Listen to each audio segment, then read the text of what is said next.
We've convened our Monday night TV panel again this week to talk about the new TV season. Our guests this week are Will Locke Jr. He's a mail carrier with Hamilton County Government, and Mo. She's returning from US 101. Thank you so much for joining us, guys. It's going to be a good talk tonight. I'm ready. All right. We thought we were going to single out Thursday nights on the TV schedule tonight. Thursday used to be the highest rated night of the week in the heyday of ER, CSI, and Grey's Anatomy, but now the networks are trying to rebuild the night. So here's our story so far. The Big Bang Theory, it's the biggest hit of the night, but CBS has struggled to find an 8:30 partner for it. They just dumped How to Be a Gentleman to Saturdays.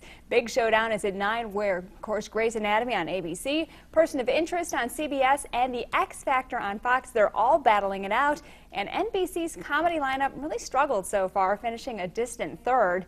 Now NBC's counting on The Office to hold an audience, even after losing Steve Carell. And Mo, I know you're a big fan. What do you think? Is the new Office lineup, is it working, Mo? Honestly, it's just not the same. Steve Carell, I feel like, just really made the show. I mean, the writing is still there as far as the witty comments and the statements, but I just feel like Steve Carell really brought the whole show together. And now that he's gone, it's just not the same, huh? No, it's not the same, and I know that they had one of the characters, Andy, take his place as the boss of The Office, and I feel like you can kind of tell that they're just filling space, waiting to find out what they're going to do next. I don't know if they'll ever find a Steve Carell, though. I mean, it's still a great show. It's just you can tell something's missing. And Will, of course, we're talking about the dramas. There's several new of them trying to make it on Thursday night. We've got Charlie's Angels, we've got Person of Interest, we've got Prime Suspect. Which one do you think wins the 9 o'clock showdown?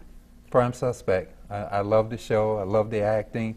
Maria Bello is just excellent. I mean, that's what does it for me, because it just has the way it's shot, and it's just well acted to me. I enjoy watching it in the same style of the Law and Order franchise. That's what I was thinking. Works. It works. You know, CSI Thursday night, that used to be a winner. So cop shows obviously capture a Thursday night audience, don't you think? Yes, it does. It really does. Why? At least for me. Why do you think that is? Why are they so popular? Well, I guess because if you have a good story, all you need is a good story, and if the story works and you got the good actors there, then it will, you know, have a good long run, just as Law and Order did for 20 years, and Law and Order SVU, which is now in its 13th year. So a good cop show with good actors and a good story, then it always works. I mean, and the audience will gravitate toward it.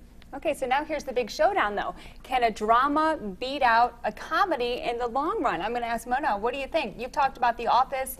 Maybe it's not really working with the new cast. Is now the time that the drama can really just get in there and take over? I think that maybe could happen. I feel like The Office could actually lose a lot of people because of the following of Steve Carell. I don't know. It's hard for me, though. I'm an Office fan, Grey's Anatomy. I'm so torn. So there's people like me, too, that might continue to watch them both. Yeah. And what do you think? I mean, are you a drama guy usually, or do you usually like the sitcoms as well?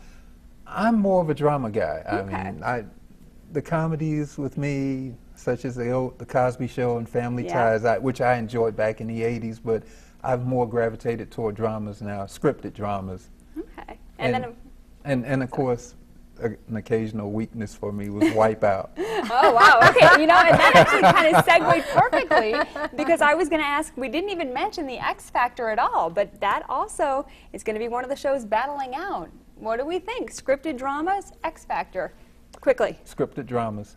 Scripted dramas. Wow, there you go. Okay, well, you guys, you heard it from us first, definitely. So thank you so much for joining us. And, you know, Mo, I know that we've got something big coming up with you. How are the ticket sales going for the High Noon Saloon? Are we doing well? They're doing well, but we still got some available. US101country.com. Please head there if you want to go see Josh Kelly this Wednesday night at the CBC East. And if you're a TV fan, why do you like Josh Kelly? Katherine Heigl's his wife. There you go. Anatomy fans. She could be there. See, and it all comes back to the Thursday night conversation. Well, thanks again so much. And everybody, don't forget, you've got to stick with us, because coming up, we're going to have a Possum Picks recap. That's just after the break. Stay tuned.